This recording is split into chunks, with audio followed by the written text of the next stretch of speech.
அனைவருக்கும் வணக்கம். நாம் இன்றைக்கு பார்க்கக்கூடிய தலைப்பு யாப்பு, அணி மற்றும் புறப்பொருள் பற்றிய செய்திகளைத்தான் நாம் இன்றைய காணொளியில் பார்க்க போகின்றோம். நாம் கடந்த காணொளியில என்னென்ன செய்திலாம் நம்ம பார்த்தோம் அப்படின்னு பார்த்தோம்னா, எழுத்து. எழுத்துனா என்ன? எழுத்தினுடைய வகைகள் பார்த்தோம் இல்லையா? எழுத்தினுடைய வகைகள் என்னன்னு பார்த்தோம். ஒன்று முதல் எழுத்துக்கள் அப்படின்னு பார்த்தோம். மற்றொன்று சார்பு எழுத்துக்கள் அப்படின்னு பார்த்தோம். முதல் எழுத்துக்கள் அப்படின்னா என்ன? உயிரெழுத்துக்கள் 12, மெய்யெழுத்துக்கள் 18 ஆகிய 30 எழுத்துக்களுக்கு பேரு முதல் எழுத்துக்கள் அப்படின்னு பார்த்தோம். அடுத்ததாக இரண்டாவதாக சார்பெழுத்துக்கள் அப்படி பத்தி பார்த்தோம். சார்பெழுத்துக்களுடைய வகைகள் என்ன அப்படின்னு பார்த்தோம்னா 10, உயிர்மெய், ஆயுதம், உயிரிழபடை, ஒற்றளபடை, குற்றியலுகரம், குற்றியலிகரம், ஐகார குறுக்கம், ஔகார குறுக்கம், மகர குறுக்கம், ஆயுத குறுக்கம் என சார்பெழுத்துக்கள் 10 வகைப்படும் அப்படி என்று நம்ம பார்த்தோம். அடுத்ததாக இதில் அளபடை அப்படின்னு ஒண்ணு பார்த்தோம் நம்ம. அளபடை அப்படின்னா என்ன? நீண்டு ஒலித்தல் அப்படின்னு பார்த்தோம் இல்லையா? அப்படிப்பட்ட அளபடையில 2 வகைப்படும் அப்படின்னு பார்த்தோம். ஒன்று உயிரிழபடை, மற்றொன்று ஒற்றளபடை அப்படின்னு 2 பிரிவுகள் பார்த்தோம். அதுல உயிரிழபடையில் இருக்கக்கூடிய அதனுடைய வகைகள் 3 வகைகளை பற்றி நாம் பார்த்தோம். அடுத்ததாக நம்ம எதை பற்றிய செய்திகள் பார்த்தோம் அப்படின்னு பார்த்தோம்னா, சொல் சொல்லதிகாரத்தை பற்றிய செய்திகள் நம்ம பார்த்தோம். சொல்ல பொறுத்தவரைக்கும் எப்படி பார்த்தோம்? தனிமொழினா என்ன? தொடர்மொழினா என்ன? பொதுமொழி என்றால் என்ன? அதற்கு உரிய எடுத்துக்காட்டுகளோடு நம்ம பார்த்தோம். தனிமொழி, தொடர்மொழி, பொதுமொழி அந்த செய்திகளை பற்றி பார்த்தோம். அடுத்ததாக நாம் பார்த்த செய்திகள் எது அப்படின்னு பார்த்தோம்னா, தொகை நிலை தொடர், தொகா நிலை தொடர் அப்படின்னு பார்த்தோம். தொகை நிலை தொடரை பொறுத்த வரைக்கும் என்னது? அது 6 வகைப்படும் அப்படின்னு பார்த்தோம். பொதுவாக தொகை என்றால் தொக்கி நிற்றல் என்று பொருள் அப்படின்னு நம்ம பார்த்தோம். பண்பு தொகை, வினை தொகை, உவமை தொகை அப்படின்னு நம்ம பார்த்தோம் இல்லையா? அதே மாதிரி என்ன செஞ்சு நம்ம தொகா நிலை தொடர் அப்படின்னு பார்த்தோம். தொகா நிலை தொடர் என்பது 9 வகைப்படும் அப்படின்னு பார்த்தோம் நம்ம. அடுத்ததாக இருக்கக்கூடிய என்ன செஞ்சு முக்கியமாக இதுல இருந்து உதாரணத்துக்கு பார்த்தோம்னா பண்பு தொகை அப்படின்னா எது மறைஞ்சு வரும் அப்படின்னு பார்த்தோம். ஒரு 4 கேரக்டர் மறைஞ்சு வரும் அப்படின்னு பார்த்தோம். வண்ணம், வடிவம், அளவு, சுவை போன்ற பண்புகள் என்ன செய்யும்? மறைந்து வருவதற்கு பெயர் பண்பு தொகை அப்படின்னு பார்த்தோம். அதே மாதிரி வினைத்தொகைக்கு என்ன பார்த்தோம்? அதாவது காலம் கரைந்த பெயர் எச்சம், அதுக்கு பேரு வினை தொகை என்று என்ன செஞ்சு நாம பார்த்தோம் இல்லையா? அடுத்ததாக என்ன செய்யணும்? எச்சம் பற்றிய செய்திகளை பார்த்தோம். அது ஆவல முடிந்து ஏதேனும் ஒரு பெயரை கொண்டு முடிந்தால் என்ன அப்படின்னு பார்த்தோம்? பெயரெச்சம். ஊல முடிஞ்ச அதுக்கு பேர் என்ன பெற்றா? வினை எச்சம் என்று நம்ம என்ன செய்யணும்? நாம இதை பற்றி பார்த்தோம். அதே மாதிரி இரு பெயரிட்டு பண்பு தொகை அப்படின்னா என்ன அப்படின்னு பார்த்தோம் இல்லையா? இரு பெயரிட்டு பண்பு தொகை என்றால் என்ன? முன்னாடி சிறப்பு பெயர் அமைந்து பின்புறம் என்னது அதுக்கு அடுத்து பொது பெயர் அமைந்தால் அதற்கு பெயர் இரு பெயரொட்டு பண்பு தொகை அப்படின்ற செய்திகளை பத்தி பார்த்தோம். அதே மாதிரி வேற்றுமை உறுப்புகள். முதல் வேற்றுமைக்கும் 8ஆம் வேற்றுமைக்கும் என்ன கிடையாது? வேற்றுமை உறுப்புகள் கிடையாது அப்படின்னு பார்த்தோம். முதல் வேற்றுமைக்கு பேர் என்ன பேரு? எழுவாய் வேற்றுமை என்று பொருள். அதே மாதிரி 8ஆம் வேற்றுமைக்கு விழி வேற்றுமை என்று செஞ்சு நாம பொருள் என்ற செய்திகளை பத்தி நம்ம பார்த்தோம். அதே மாதிரி வேற்றுமை உறுப்புகள் ஐயால், கு, இன், அது, கண் என்பன போன்ற வேற்றுமை உறுப்புகளை பற்றிய செய்திகளை பார்த்தோம். அடுத்ததான் நம்ம என்ன செய்திகள் பார்த்தோம் அப்படின்னு பார்த்தோம்னா, பொருள். பொருள் என்றால் குறிக்கோள் என்று பொருள் அப்படின்னு பார்த்தோம். அந்த வகையில அகப்பொருள் பற்றிய செய்திகளை பார்த்தோம். அகப்பொருளை பொறுத்த வரைக்கும் என்னது? அன்பின் ஐந்திணைகள் அப்படின்னு நம்ம பார்த்தோம். அன்பின் ஐந்திணைகள் என்ன அப்படின்னு பார்த்தோம்னா 5 வகையான திணைகள். குறிஞ்சி, முல்லை, மருதம், நெய்தல், பாலை இந்த 5 திணைகளுக்கு பேர் தான் அன்பின் ஐந்திணைகள் என்று பொருள் அப்படின்னு நம்ம பார்த்தோம். அடுத்ததாக இருக்கக்கூடியது என்னது? அதற்கு உரிய நிலங்களை பற்றி பார்த்தோம். குறிஞ்சி அப்படின்னா என்னது? மலையும் மலை சார்ந்த இடம். முல்லையை பொறுத்த வரைக்கும் காடும் காடு சார்ந்த இடம். மருதத்தை பொறுத்த வரைக்கும் வயலும் வயல் சார்ந்த இடம். இதில் நிலம் பற்றிய செய்திகளை பத்தி நம்ம பார்த்தோம். அதே மாதிரி என்னது? பொழுது என்று ஒன்று பார்த்தோம். அதாவது நிலமும் பொழுதும் அப்படின்னு நம்ம பார்த்தோம். நிலம் பார்த்தோம். பொழுதை பொறுத்த வரைக்கும் என்னது? பெரும் பொழுது, சிறு பொழுது என்று நாம் அந்த செய்திகளை பற்றி பார்த்தோம். பெரும்பொழுதுக்கு உரிய பகுதிகள் என்ன?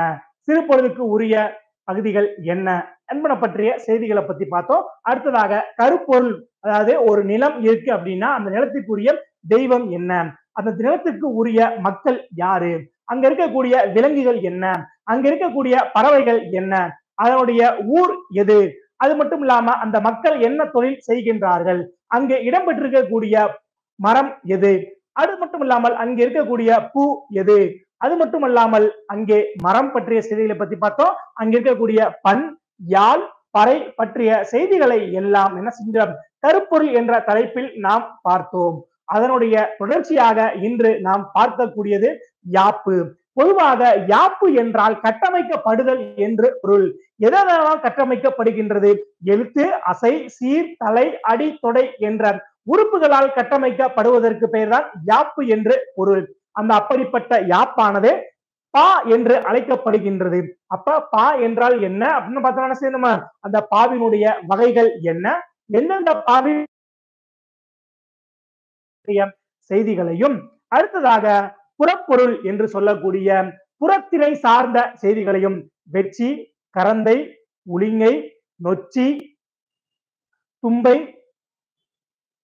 காஞ்சி, கைக்கிளை, பெருந்திணை போன்ற செய்திகளையும், அடுத்ததாக அணி பற்றிய செய்திகளையும் தான் நாம் இன்றைய காணொளியில் பார்க்க போகின்றோம். அந்த வகையிலே நாம் முதலாவதாக பார்க்கக்கூடியது யாப்பு. பொதுவாக யாப்பு என்றால் கட்டமைக்கப்படுதல் அப்படின்னு நம்ம சொன்னோம். இந்த யாப்பானது எழுத்து, அசை, சீர், தலை, அடி, தொடை என்ற 6 உறுப்புகளை கொண்டது யாப்பு.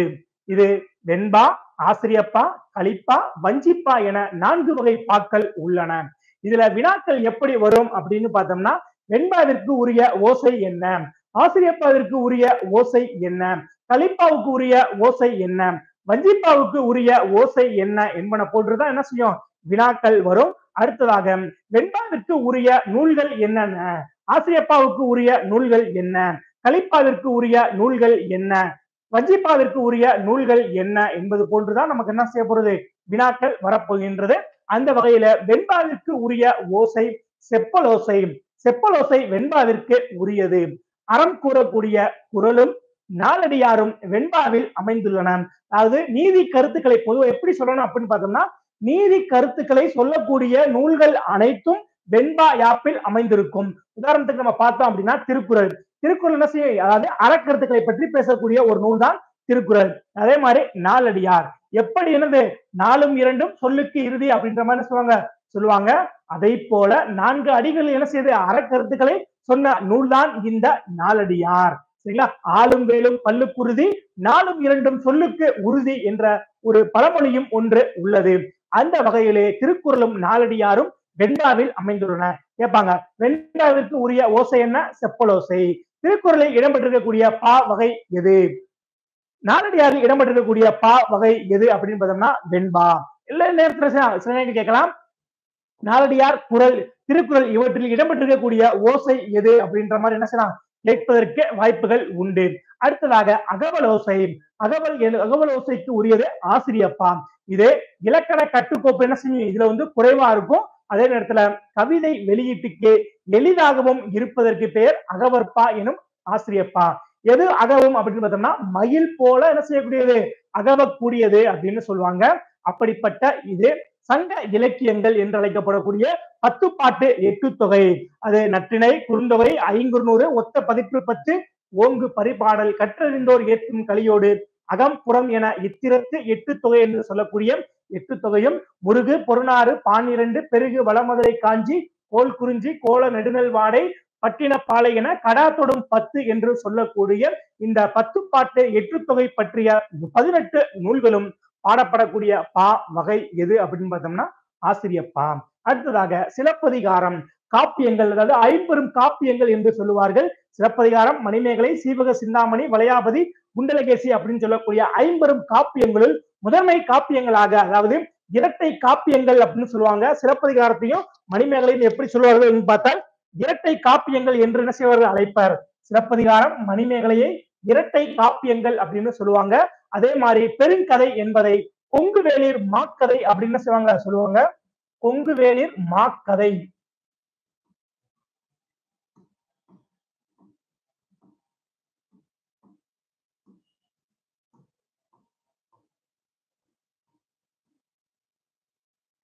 கொங்குவேளிர் மாக்கதை என்று அழைக்கப்படக்கூடியது இந்த பெருங்கதை. சிலப்பதிகாரத்தை மணிமேகலை எப்படி சொல்லுவாங்க, இரட்டை காப்பியங்கள்.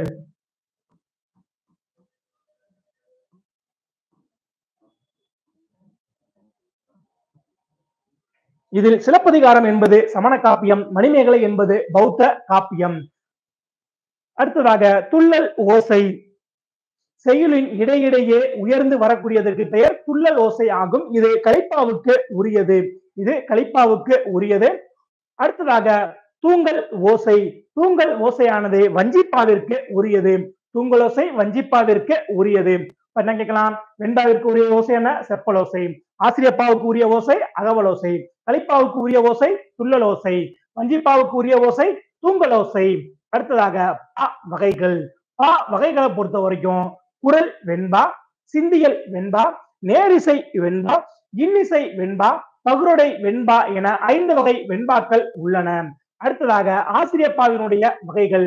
நேரிசை ஆசிரியப்பா, இணைக்குரல் ஆசிரியப்பா, நிலை மண்டில ஆசிரியப்பா, அடிமறி மண்டில ஆசிரியப்பா என்று 4 வகை ஆசிரியப்பாக்கள் உள்ளன. ஓசை. வெண்பா ஆசிரியப்பா ரெண்டுக்கும் உள்ள வேறுபாடு என்ன அப்படின்னு கொடுத்திருக்காங்க பாருங்க. ஓசையை பொறுத்த வரைக்கும் என்னது? செப்பலோசை பெற்று வரும். ஆசிரியப்பாவை பொறுத்த வரைக்கும் அகவலோசை பெற்று வரும். வெண்பாவை பொறுத்த வரைக்கும் சீர் என்று பார்க்கின்ற பொழுது ஈற்றடி, அதாவது இறுதி அடி முச்சீராகவும், ஏனைய அடிகள் நாற்சீராகவும், இயற்சீர் வெண்சீர் மட்டுமே பகின்று வரும்.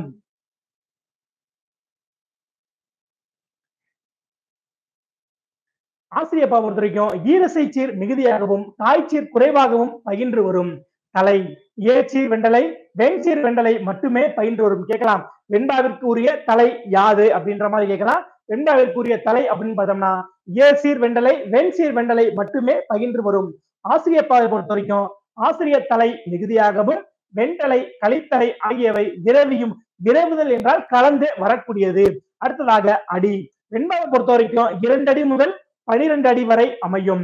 கலிவெண்பா மட்டும் 13 அடிக்கு மேற்பட்டு வரும். கேட்கலாம், கலிவெண்பாவினுடைய அடி வரையறை யாது அப்படின்ற மாதிரி கேட்கலாம். கலிவெண்பா 13 அடிக்கு மேற்பட்டு வரும்.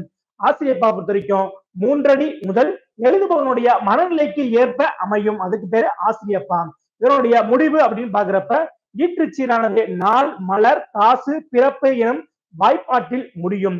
ஈற்றுச்சீர் நாள், மலர், காசு, பிறப்பு என்று சொல்லக்கூடிய வாய்ப்பாட்டில் ஏதேனும் ஒன்றை கொண்டு முடியும். ஆசிரியப்பாவினுடைய சிறப்பு என்ன அப்படின்னு பார்த்தோம்னா ஏகாரத்தில் முடிவுதான் ஆசிரியப்பாவினுடைய சிறப்பு. அடுத்ததாக குரல் வெண்பா. குரல் வெண்பா அப்படின்னு பார்த்தோம்னா வெண்பாவினுடைய பொது இலக்கணம் என்ன செஞ்சிருக்கோம்? அமையப்பட்டிருக்கும். அதே மாதிரி 2 அடிகளாய் வரக்கூடியது. முதல் அடி 4 சீராகவும், 2ஆம் அடி 3 சீராகவும் வர்றதுக்கு பேர் என்னது? குரல் வெண்பா அப்படின்னு பேரு. யாப்போசை தரக்கூடிய பா ஓசை. செப்பல் என்றால் என்னது? 2 பேரும் உரையாடுவது போல் அமைக்கப்படுவதற்கு பேர் செப்பலோசை அப்படின்னு பேரு. அகவலோசை. ஒருவர் பேசுதல் போன்ற சொற்பொழிவாற்றுதல் போன்றதுக்கு பேர் என்னது? அகவலோசை அப்படின்னு பேரு. துள்ளலோசை. கன்று துள்ளினால் போல சீர்தோறும் துள்ளி வரக்கூடிய ஓசைக்கு பேரு துள்ளலோசை அப்படின்னு பேரு. அதாவது தாழ்ந்து உயர்ந்து வருவதற்கு பெயர் துள்ளலோசை. தூங்கலோசை. சீர்தோறும் சீர்தோறும் துள்ளாது தூங்கி வரக்கூடிய ஓசை, அது தாழ்ந்தே வரக்கூடிய ஓசை அப்படின்னு சொல்றாங்க. அதுக்கு பேரு தூங்கலோசை அப்படின்னு பேரு. இது எந்த நூலில் இடம்பெற்றிருக்கு அப்படின்னு பார்த்தோம்னா யாப்பதிகாரம். கேட்கலாம், புலவர் குழந்தை அவர்கள் இயற்றிய நூல் எது அப்படின்ற மாதிரி கேட்கலாம். யாப்பதிகாரம் என்பது புலவர் குழந்தை அவர்களால் எழுதப்பட்ட நூல். அடுத்ததாக எதெல்லாம் ஓரசை சீர், எது ஈரசை சீர், மூவசை சீர். ஓரசை சீர் என்பது நேர், நாள், நிறை, மலர், நேர்பு, காசு, நிறைவு, பிறப்பு இவை ஓரசை சீர்கள் ஆகும். நேர்நேர் தேமா, நிறைநேர் புளிமா, நிறைநிறை கருவிலம், நேர்நிறை கூவிலம் இவை ஈரசை சீர்கள். மூவசை சீர்கள் அப்படின்னு பார்த்தோம்னா நேர்நேர் நேர் தேமாங்காய், நிறைநேர் நேர் புளிமாங்காய். அது 3ஆம் சீர் நேர் அப்படின்னு வந்தா அது காய்ச்சீர், நிறை அப்படின்னு வந்தா அது கனிச்சீர். சரிங்களா? 3வது சீர் பாருங்க, அதுல தேமாங்காய், இது நிறை நேர் நேர் புளிமாங்காய், நிறை நிறை நேர் கருங்காய், நேர் நிறை நேர் பூவிலங்காய், நேர் நேர் நிறை தேமாங்கனி, நிறை நேர் நிறை புளிமாங்கனி, நிறை நிறை நிறை கருவிலங்கனி, நேர் நிறை நிறை பூவிலங்கனி. ஆக இந்த யாப்பை பொறுத்த வரைக்கும் நம்ம தெரிஞ்சுக்க வேண்டிய விஷயம் 4 தான். ஒண்ணு என்னது? யாப்பு அப்படின்னா என்னது? எழுத்து, அசை, சீர், தலை, அடி, தொடை இந்த உறுப்புகளால கட்டமைக்கப்படுவது பேரு யாப்பு. இது என்னது? பா வகை. பா எத்தனை வகைப்படும்? 4 வகைப்படும். வெண்பா, ஆசிரியப்பா, கலிப்பா, வஞ்சிப்பா. இதற்கு உரிய ஓசை. வெண்பா செப்பலோசை, ஆசிரியப்பா அகவலோசை, கலிப்பா துள்ளலோசை, வஞ்சிப்பா தூங்கலோசை. இதுல வெண்பாக்கு உரிய நூல்கள் அப்படின்னு பார்த்தோம்னா என்னென்னது? 1 திருக்குறள், 4 இது வெண்பாவிற்கு உரிய நூல்கள். ஆசிரியப்பாவை பொறுத்த வரைக்கும் என்னது? அது சிலப்பதிகாரம், மணிமேகலை அப்படின்னு சொல்லக்கூடிய 50 காப்பியங்கள்ல 2, அது இரட்டை காப்பியங்கள் அப்படின்னு சொல்லுவாங்க. அதே மாதிரி சங்க இலக்கியங்கள் ஆகிய 10 பாட்டு 8 தொகை நூல்களும் ஆசிரியப்பாவால் பாடப்படும். அது மட்டுமல்லாமல் பெருங்கதை என்று அழைக்கப்படக்கூடிய கொங்குவேளிர் மாக்கதையும் ஆசிரியப்பாவால் ஆனது. அதே மாதிரி துள்ளலோசை என்று அழைக்கப்படக்கூடிய கலிப்பாவானது கலித்தொகை அப்படின்னு செய்வாங்க சொல்லலாம். அதே மாதிரி அடுத்ததா நம்ம பார்க்கக்கூடியது ஓரசை சீர் பற்றிய செய்திகளை பார்த்தோம். 3ஆம் சீர் காயாக வந்தால் அது அதுக்கு பிறகு நேராக வந்தால் அது காய்ச்சீர், நிறையாக வந்தால் அது கனிச்சீர். அடுத்ததாக அணி. பொதுவாக அணி என்றால் அழகு என்று பொருள். அணி என்றால் என்ன பொருள்? அழகு என்று பொருள். மக்களுக்கு அழகு சேர்ப்பன அணிகலன்கள். அது போன்று செயல்களுக்கு அழகு சுவையை உண்டாக்குவன அணிகள். தற்குறிப்பேற்ற அணி அப்படின்னா வேற ஒண்ணுமே கிடையாது. இயல்பா நடக்கக்கூடிய நிகழ்ச்சியின் மீது கவிஞன் தன்னுடைய கற்பனையை ஏற்றி கூறுவதற்கு பெயர் தற்குறிப்பு ஏற்றம். எப்படி சொல்லுவாங்க? தன் பிளஸ் குறிப்பு பிளஸ் ஏற்றம் அப்படின்னு சொல்லுவாங்க. தன் பிளஸ்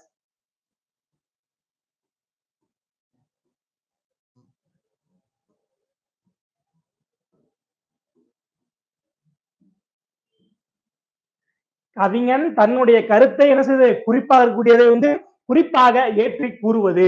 இயல்பாக நடக்கக்கூடிய நிகழ்ச்சியின் மீது கவிஞன் தன்னுடைய குறிப்பை ஏற்றி கூறுவதற்கு பெயர் தற்குறிப்பேற்ற அணி எனப்படும். போருடன் தடுத்த ஆரையில் நெடுங்கொடி வாரல் என்பன போல் மறித்து கை காட்ட. அது கோவலனும் கண்ணகியும் மதுரையை நோக்கி வருகின்றார்கள். அங்கு குளிர்த்தப்பட்டிருந்த அந்த கொடியானது இவர்கள் இருவரையும் பார்த்து கையசைத்து இந்த மதுரைக்குள் வராதீர்கள் என்று கூறுவது போல் அமைந்திருக்கின்றது என்று கூறுவதாக அமைந்திருக்கக்கூடிய ஒரு பாடல். கோட்டை மதிலில் இருந்த கொடியானது வர வேண்டாம் என தடுப்பது போல கை காட்டியது என்பது இதனுடைய பொருளாகும். கோவலனும் கண்ணகியும் மதுரை மாநகருக்கு சென்ற போது மதிலில் மேலிருந்த கொடிகள் காற்றில் இயற்கையாக அசைந்தன. இது ஆசிரியராகிய இளங்கோவடிகள் கோவலன் மதுரையில் கொலை செய்யப்படுவான் என கருதி அந்த கொடிகள் கையை அசைத்து என்ன செய்யணும், மதுரைக்கு வர வேண்டாம் என்று தெரிவிப்பது போல காற்றில் அசைவதாக தம்முடைய குறிப்பை கொடியின் மீது ஏற்றி கூறுகின்றார். அது இவ்வாறு இயல்பாக நடக்கக்கூடிய நிகழ்ச்சியின் மீது கவிஞன் தன்னுடைய கற்பனையை ஏற்றி கூறுவதற்கு பெயர்தான் இந்த தற்குறிப்பேற்ற அணி. அடுத்ததாக தீவக அணி. தீவகம் எனும் சொல்லுக்கு விளக்கு அப்படின்னு பேரு. ஒண்ணும் கிடையாது. விளக்கு என்பது விளக்கை எந்த இடத்துல வச்சாலும் அதனுடைய ஒளியானது சென்று என்ன செய்ய முடியாது, அது ஒளியை பரப்பக்கூடியது. அதை போல தீவகம் அணியானது என்ன செய்யுது, ஒரு நடுவில் என்ன செய்யுது நின்ற விளக்கானது எல்லா இடத்திலும் சென்று பொருள் தருவது அப்படின்னு சொல்றாங்க. வைக்கப்பட்ட விளக்கானது அந்த அறையில் பல இடங்களிலும் உள்ள பொருள்களுக்கு வெளிச்சம் தந்து விளக்குதல் போல. செயலின் ஓரிடத்தில் நின்ற சொல்லானது செயலுடைய பல இடங்களிலும் உள்ள சொற்களோடு சென்று பொருந்தி பொருளை விளக்குறதுனால இதுக்கு பேர் என்ன பேரு? தீவக அணி அப்படின்னு பேரு. இதனுடைய வகைகள் அப்படின்னு பார்த்தோம்னா 3 வகைப்படும். முதல் நிலை, இடைநிலை, கடைநிலை தீவகம் என 3 வகைப்படும். முதல்நிலை தீவகம், இடைநிலை தீவகம், கடைநிலை தீவகம் என இவை 3 வகைப்படும். சேந்தன வேந்தன் திரு நெடுங்கண் செவ்வேந்தர் ஏந்து தடந்தோல் இலி குருதி பாய்ந்து திசை அனைத்தும் வீர சிலை பொழிந்த அம்பும் மிசை அனைத்தும் புல்குளமும் வீழ்ந்து. இதுல நமக்கு ஒரு கேள்வி கேட்கலாம். சேந்தன அப்படின்னா சிவந்தன, அவருடைய கண்கள் சிவந்தன. செவ் என்ற பொருள் யாது அப்படின்னு கேட்கலாம். செவ் என்றால் பகைமை என்று பொருள். சிலை சிலை என்றால் வில்லை குறிக்கக்கூடியது.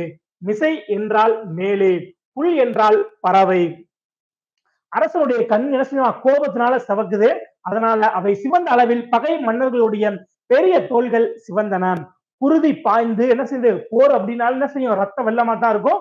குருதி பாய்ந்து திசைகள் அனைத்தும் சிவந்தன. வலிய வில்லால் எய்யப்பட்ட அம்புகளும் சிவந்தன. குருதி மேலே வீழ்தலால் பறவை கூட்டங்கள் யாவும் சிவந்தன. இந்த ஒரே ஒரு சொல்ல என்ன செய்யலாம், எங்க மாற்றி வேண்டுமானாலும் நாம் பொருள் கொள்ளலாம். வேந்தன் கண் சிவந்தன, வேந்தர் தோல் சேர்ந்தன, குருதி பாய்ந்து திசை அனைத்தும் சேர்ந்தன, அம்பும் சேர்ந்தன, புல்குளம் வீழ்ந்து திசை அனைத்தும் சேர்ந்தன. இவ்வாறாக முதலில் இருக்கக்கூடிய சேர்ந்தன என்று சொல்லக்கூடிய சிவந்தன அப்படின்ற சொல்லானது பாடலில் வருகின்ற கண்கள், தோள்கள், திசைகள், அம்புகள், பறவைகள் ஆகிய அனைத்தோடும் பொருந்தி பொருள் தருகின்ற காரணத்தால் இது தீவக அணி ஆயிற்று. அடுத்ததாக நிரல் நிறை அணி. நிரல் என்றால் வரிசை, நிறை என்றால் நிறுத்துதல் என்று பொருள். சொல்லையும் பொருளையும் வரிசையாக நிறுத்தி அந்த வரிசைப்படி இணைத்து பொருள் கொள்வதற்கு பெயர்தான் நிரல் நிறை அணி எனப்படும். அன்பும் அறனும் உடைத்தாயின் இல்வாழ்க்கை பண்பும் பயனும் அது. நமக்கு கேள்வி என்ன செய்வான், நமக்கு எடுத்துக்காட்டு தான் நமக்கு பெரும்பாலும் என்ன செய்யும் இதுல கேள்வியாக வரும். அன்பும் அறனும் உடைத்தாயின் இல்வாழ்க்கை பண்பும் பயனும் அது என்ற குறளில் இடம்பெற்றிருக்கக்கூடிய அணி யாது என்பன போன்ற வினாக்கள் அமையும். இதில் இடம்பெற்றிருக்கக்கூடிய அணி நிரல் நிறை அணி. பாடலுடைய பொருள் அப்படின்னு பாக்குறப்ப இல்வாழ்க்கைக்கு இது ரொம்ப ரொம்ப முக்கியம்னா அன்பு முக்கியம், அறமும் முக்கியம். இல்வாழ்க்கையில அன்பும் அறமும் உடையதாக விளங்குமானால் அந்த வாழ்க்கையுடைய பண்பும் பயனுமாக அதுவே ஆகும். இக்குறளில் அன்பும் அறனும் என்ற சொற்களை என்ன செய்யணுமா வரிசையாக நிறுத்தி பண்பும் பயனும் என்ற சொற்களை முறைப்பட கூறியுள்ளமையால் இது நிரல் நிறை அணி ஆகும். அடுத்ததாக இருக்கக்கூடிய அணி தன்மை அணி. தன்மை அணியோட என்ன செய்ய இதோடைய நூற்பா என்று கூறுவார்கள். இந்த நூற்பா கண்டிப்பா இதுதான் நமக்கு வினாவாக வரப்போகின்றது. தன்மை அணி எவ்வகை பொருளும் மெய்வகை விளக்கும் சொல் முறை தொடுப்பது டேஸ் ஆகும். என்ன செய்வான் தன்மை ஆகும். ஆக எவ்வகை பொருளும் மெய்வகை விளக்கும் சொன்முறை எவ்வகை அணி அப்படின்னு கேட்பான். அதனுடைய அணி என்னது தன்மை அணி. இப்படிப்பட்ட தன்மை அணியை பற்றிய இலக்கணம் பேசக்கூடிய நூல் எது அப்படின்னு பார்த்தோம்னா தண்டி அலங்காரம். இந்த தண்டி அலங்காரம் தான் அணி இலக்கணத்தை பற்றி பேசுகின்றது. அப்படி இந்த அணி தண்டி அலங்காரத்துல இவ்வாறு அணிகள் எத்தனை இருக்கின்றன அப்படின்னு பார்த்தோம்னா 35 அணிகள் என்ன செஞ்சுக்கிட்டு இருக்கு இடம்பெற்றுள்ளன. பொருள் அணிகள் என்று கூறுவார்கள். அந்த வகையில 35 அணிகள் இதில் இந்த தண்டி அலங்காரம் என்ற நூலில் பேசப்படுகின்றது.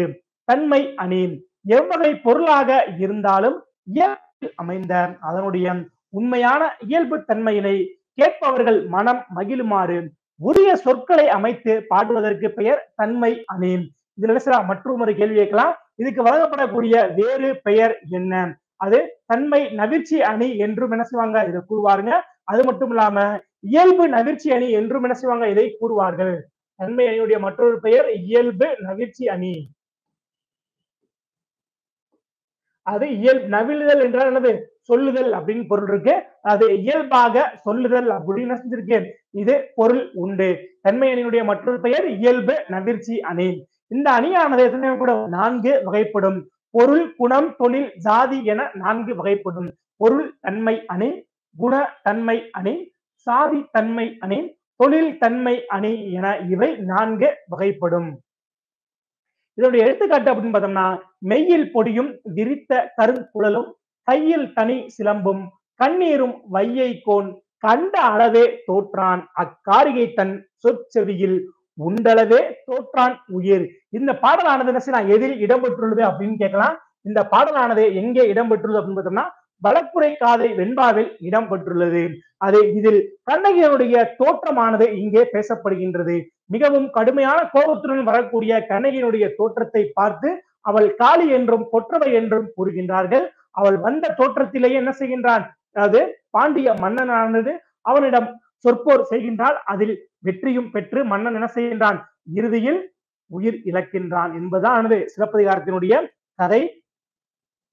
பாருங்க பாடலின் பொருள் உடம்பு முழுக்க தூசியும் விரித்த கருமையான தலைமுடியும் கையில் ஒற்றை சிலம்போடு வந்து தோற்றமும் அவளுடைய கண்ணீரும் கண்ட அளவே வையை நதி பாயும் கூடல் நகரத்து அரசனான பாண்டியன் தோற்றான்.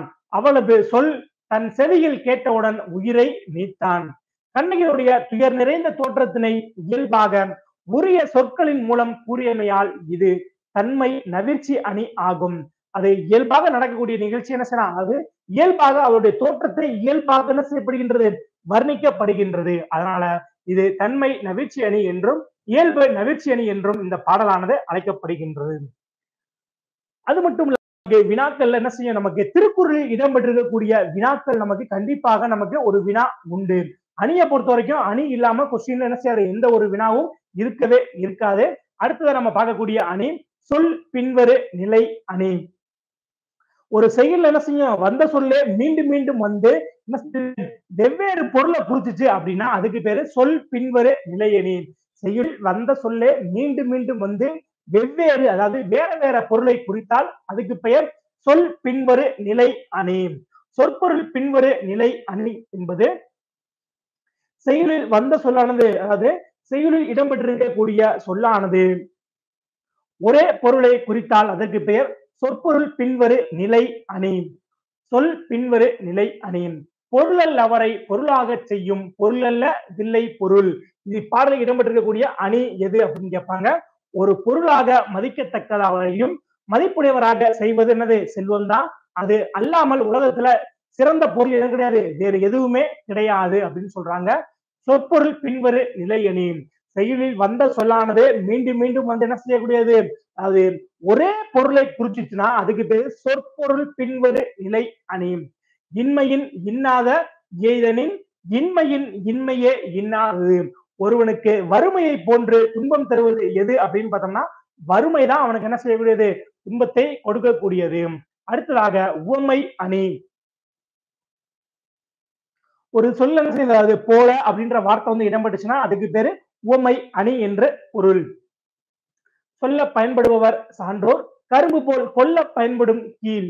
ஒருவர் தம்முடைய குறையை சொல்வதை கேட்ட உடனேயே உதவி செய்பவர் சான்றோர், கரும்பை பிழிவது போல நெருக்கி பிழிந்தால்தான் என்ன செய்வார், பயன்படுபவர் கயவர்.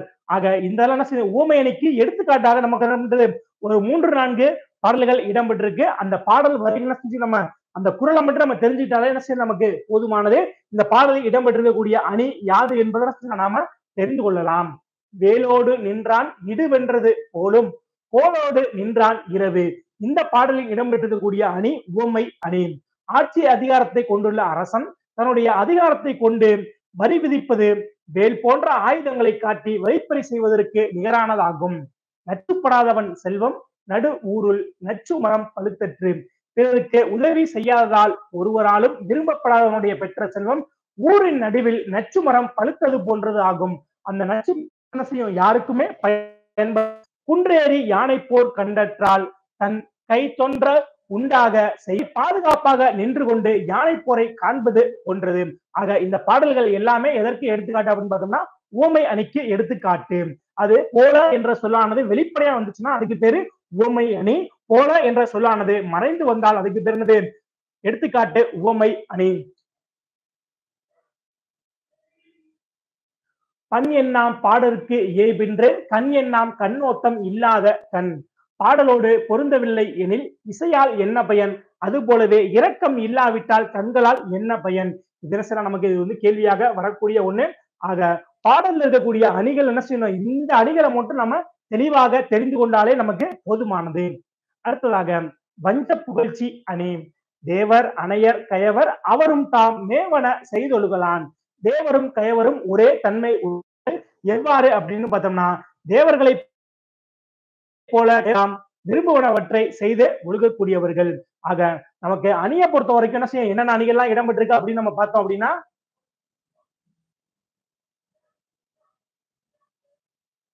என்ன அணி நம்ம பார்த்தோம், ஃபர்ஸ்ட் என்ன அணி பார்த்தோம் நம்ம, அது தன்மை அணி அப்படின்னு ஒண்ணு பார்த்தோமா.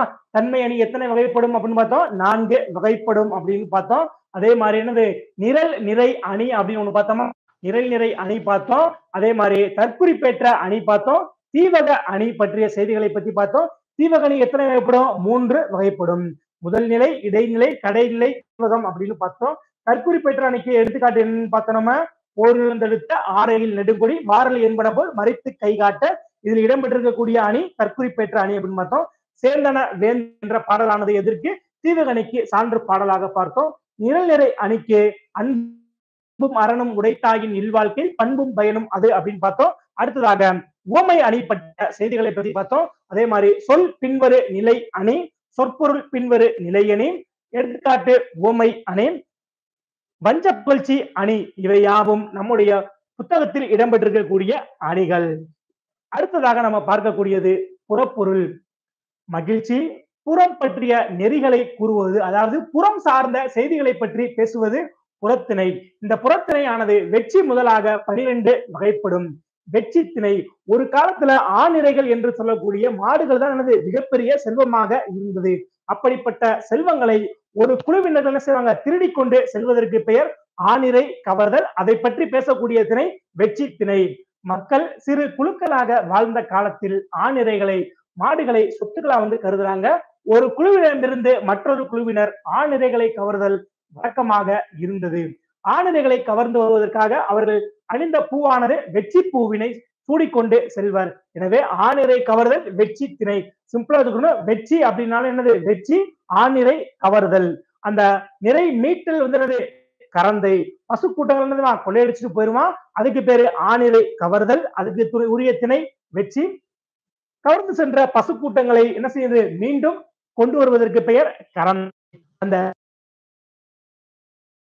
தோட்டங்களிலும் பூங்காக்களிலும் வளர்க்கப்படுகின்ற சிவந்த நிறமுடைய பூ வெட்சி பூ. அதனுடைய பெயர் தான் என்னது? இட்லி பூ என்றும் அழைக்கப்படுகின்றது. கேட்கலாம். வெட்சி பூவினுடைய வேறு பெயர் யாது? அல்லது இட்லி பூ என்று அழைக்கப்படக்கூடிய பூ எந்த திணையோடு பொருந்தி போகின்றது அப்படின்ற மாதிரி என்ன செய்யலாம்? வினாக்கள் வரலாம். ஆக வெட்சி பூ என்று அழைக்கப்படக்கூடியது இட்லி பூவை தான் என்ன சொல்றாங்க? வெட்சி பூ என்று கூறுகிறார்கள். அடுத்ததாக கரந்தை திணை. பசு கூட்டங்கள் என்ன பண்ணாங்க? திருடிட்டு போயிட்டாங்க. அந்த திருடி சென்ற பசு கூட்டங்களை என்னது? மீண்டும் என்ன செய்யுது? கொண்டு வருதல். அவர்களோடு போராடி மீண்டும் அந்த பசு கூட்டங்களை எல்லாம் மீண்டும் கொண்டு வருவதற்கு பெயர் கரந்தை. நிறை மீட்டல் கரந்தையாம். சிம்பிளா வச்சுக்கணும். வெட்சி அப்படின்னா பசு கூட்டங்கள் கொள்ளையடித்து போறது. ஆணிரை கவர்தல், நிறை மீட்டல் கரந்தை. கவர்ந்து செல்லப்பட்ட தம்முடைய ஆணிரைகளை மக்கள் மீட்க செல்வர். கரந்தை பூவை சூடிக்கொள்வர். அதனால் இது கரந்தை திணை என பெயர் பெற்றது. இது பார்க்கறதுக்கு எப்படி இருக்கும் அப்படின்னு பார்த்தோம்னா, சிறிய முட்டை வடிவில கொத்தாக பூக்கக்கூடிய கரந்தை ஒரு சிறிய செடி. இது நறுமணம் மிக்க இது. செம்மை, நீலம், இளம் சிவப்பு, நீலம் கலந்த சிவப்பு ஆகிய நிறங்களில் அது பூக்கின்றது. இதுக்கு வழங்கப்படக்கூடிய மற்றொரு பெயர் கொட்டை கரந்தை என்றும் கூறுவர். இதுக்கு வழங்கப்படக்கூடிய மற்றொரு பெயர் என்னது? கொட்டை கரந்தை என்றும் இந்த கரந்தை திணையானது அழைக்கப்படுகின்றது. அடுத்ததாக வஞ்சி திணை. ஒரு காலத்துல சொத்து எது அப்படின்னு பார்த்தோம்னா, நாட்டை கைப்பற்றுவதுதான் மிகப்பெரிய சொத்தாக மன்னர்களுக்கு கருதப்பட்டது. மண், அது நாடு. சொத்தாக மண் என்பது சொத்தாக மாறிய காலகட்டத்துல மண்ணை கவர்தல், ஒரு நாட்டை வந்து ஜெயிக்கிறதா என்னது? அதாவது வஞ்சி திணை அப்படின்னு சொல்றாங்க. மண் ஆசை காரணமாக என்ன செய்யணும்? எப்படியாவது ஒரு நாட்டை வந்து கைப்பற்ற வேண்டும் என்ற ஆசையின் காரணமாக பகைவருடைய நாட்டை கைப்பற்ற கருதி அவர்கள் வஞ்சி பூவை சூடி செல்வதற்கு பெயர் வஞ்சி திணை அப்படின்னு பேரு. இது பளபளப்பான மெல்லிய பூவின் இதழ்களில் வெள்ளிய பஞ்சு போன்ற நுண்மயிர் அடர்ந்துள்ளது. அதுக்கு பெயர் வஞ்சி திணை. அடுத்ததாக காஞ்சி திணை. தன் நாட்டை கைப்பற்ற வந்த மாற்று அரசனோடு காஞ்சி பூவை சூடி எதிர்த்து போரிடல். நாட்டை கைப்பற்ற வந்துட்டான் எதிரி நாட்டு வீரர்கள். அவனோடு என்ன செய்து எதிர்த்து சண்டையிடுவதற்கு பெயர் காஞ்சி திணை. ரெண்டுமே அடுத்தடுத்து என்ன செய்யும்? அதாவது ஒரு பேரா தான் என்ன செய்யும்? இருக்கும். பாருங்க, வெட்சி கரந்தை பார்த்தோமா? பசு கூட்டங்களை என்ன செய்யறான்? கவர்ந்துட்டு போயிடறான். மீட்டு கொண்டு வர்றதுக்கு பேரு கரந்தை. அதே மாதிரி பாருங்க, வஞ்சிக்கும் காஞ்சிக்குன்னா அது மண்ணாசை காரணமாக நாட்டின் மீது போர் தொடுத்து போறான். அப்படி போர் தொடுத்து போறதுக்கு பேரு வஞ்சி அப்படின்னு பேரு. அந்த எதிரி நாட்டு வீரர்களை வந்து என்ன செய்யறான்? அதை எதிர்த்து சண்டையிடுவதற்கு பேரு காஞ்சி என்று பொருள். கொத்து கொத்தாக பூக்கும் நீல நிற மலர்கள் கொண்ட அழகான மனமுள்ள காஞ்சி என்பது ஒரு வகை குறு மரம். காஞ்சி என்பது ஒரு வகையான குறு மரம் என்று கூறுகிறார்கள். அடுத்ததாக நொச்சி, உளிங்கை. இது ரெண்டுக்குமே என்னது? அது எயில் என்றால் என்ன செய்யுது? கோட்டை என்று பொருள். எயில் காத்தல் நொச்சி, எயில் வளைத்தல் உளிங்கை. அடுத்த பேர் அது நொச்சி உளிங்கை. என்ன செய்றாங்க? கோட்டையை வந்து என்ன சொல்றாங்க? காப்பாற்றணும் அப்படின்னு நினைக்கிறதுக்கு பேரு நொச்சி. ஆனா அந்த கோட்டை என்ன பண்ணிட்டான்? எதிரிகள் வந்து வளைக்கிறதுக்கு பெயர், சுத்தி வளைக்கிறதுக்கு பெயர் உளிங்கை என்று பொருள். பாருங்க, மண்ணை காக்க கோட்டைகள் கட்டப்பட்டன. அந்த கோட்டையை காத்தல் வேண்டி உள்ளிருந்தே முற்றுகையிட்ட பகையரசனோடு நொச்சி பூவை சூடி போராடுவதற்கு பெயர் நொச்சி. என்ன செய்யணும்? எயில் காத்தல், தன்னுடைய கோட்டையை காப்பாற்றுவதற்கு பேரு நொச்சி. மருத நிலத்துக்கு உரிய நொச்சி. இது கேட்கலாம். நொச்சி என்பது எந்த நிலத்துக்கு உரிய பூ என்று கொண்டு கேட்கலாம். மருத நிலத்துக்கு உரிய நொச்சி கொத்து கொத்தான நீல நிற பூக்கள் கொண்டது. இது மணி நொச்சி, கரு நொச்சி, மலை நொச்சி, வெண் நொச்சி என பல வகைகள் உள்ளன. அடுத்ததாக உளிங்கை திணை. மாற்றரசனுடைய கோட்டையை கைப்பற்ற உளிங்கை பூவை சூடிய தன்னுடைய வீரர்களுடன் அதனை சுற்றி வளைத்தல் உளிங்கை திணையாகும். நம்ம பார்த்தோம். எயில் வளைத்தல் உளிங்கை அப்படின்னு பார்த்தோம் இல்லையா? அதே மாதிரி வேலிகளில் ஏறி படரக்கூடிய நீண்ட கொடியே உளிங்கை கொடியாகும். இதன் கூட்டிலைகளும் மலர்களும் சிறியவை. மலர்கள் என்ன செய்யும்? கேட்கலாம். உளிங்கை திணையுடைய மலர்கள் என்ன நிறத்துல காணப்படும்னா மஞ்சள் நிறத்துல என்ன செய்யும்? இது காணப்படும். இதனை முடக்கத்தான், அதாவது முடக்கொற்றான் என்றும் கூறுவார். இது கண்டிப்பா என்ன செய்யும்? நமக்கு கேள்வியாக வரக்கூடிய ஒண்ணு. உளிங்கை கொடியானது என்ன செய்கின்றது? இதற்கு வழங்கப்படக்கூடிய வேறு பெயர் அப்படின்னு பார்த்தோம்னா முடக்கத்தான், முடக்கொற்றான், கொற்றம் என்று என்ன செய்வாங்க? இது கூறுகின்றவர். அடுத்ததாக தும்பை திணை. தும்பை என்பது அதாவது அதிரப்படுவது தும்பையாம் அப்படின்னு சொல்லுவாங்க. 2 நாட்டு படை வீரர்கள் 2 நாட்டு அரசனும் அவன் சார்ந்த படை வீரர்களும் நேர் எதிர்க்கு நேர்ந்து அது இருவரும் ஒருவர் சண்டையிடுவதற்கு பெயர்தான் தும்பை திணை. பகை வேந்தர்கள் இருவரும் யார் பெரியவன் அப்படின்னு தன்னுடைய வலிமையை பெரிது என்பதை நிலைநாட்ட நம்முடைய வீரர்களுடன் தும்பைப்பூவை சூடி போர்க்களத்தில் ஒருவரோடு ஒருவர் போரிடுவதற்கு பெயர்தான் இந்த தும்பை திணை. போரிடுகின்ற அரசர்கள் இருவரும் தும்பைப்பூ மாலையை இவர்கள் சூடியிருப்பார்கள். இது எல்லா இடங்களிலுமே வளரக்கூடிய ஒருதான். இது நமக்கு என்ன செய்யும்? தூய வெண்ணிறமான மலர்களை கொண்ட சிறிய செடி தும்பை. அடுத்ததாக என்ன செய்து வாகை. வாகை என்றால் வெற்றி என்று பொருள். போர்க்களத்து மிக்கார் செரு வென்றது வாகையாம். யார் போர்ல ஜெயிக்கிறவங்க அவங்க அணியக்கூடிய பூ வாகை பூ.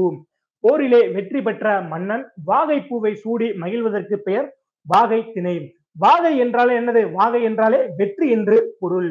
மங்கிய வெண்ணிற நறுமணம் கொண்ட கொத்து கொத்தாக மலரும் பூ வாகை பூ. அடுத்ததாக பாடான் திணை. பாடான் திணை என்றால் இது எப்படி பிரிப்பாங்கன்னா, பாடு பிளஸ் ஆண் பிளஸ் திணை.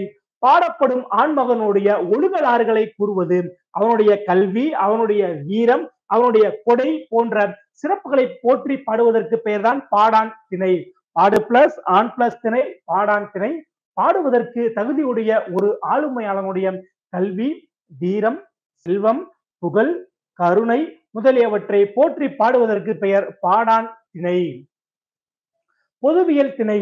வெற்றி முதல் புறத்திணைகளில் பொதுவானவற்றையும் அவற்றுள் கூறப்படாதவற்றையும் கூறுவதற்கு பெயர் பொதுவியல் திணை. அடுத்ததாக கைக்கிளை. கைக்கிளை என்பது ஒருதலை காமம். கைக்கிளை என்பது ஒருதலை காமம். பெருந்திணை என்பது பொருந்தா காமத்தை குறிக்கின்றது. பெருந்திணை என்பது பொருந்தா காமம். ஆக நமக்கு புறப்பொருளை பொறுத்த வரைக்கும் என்ன செய்யும்? நமக்கு கேள்விகள் எப்படி வரும் அப்படின்னு பார்த்தோம்னா இந்த அடிப்படை தான். வெற்றி. வெற்றி என்னது? ஆணிரை கவர்தல். கரந்தை என்றால் நிறை மீட்டல் கரந்தை. அடுத்து என்னது?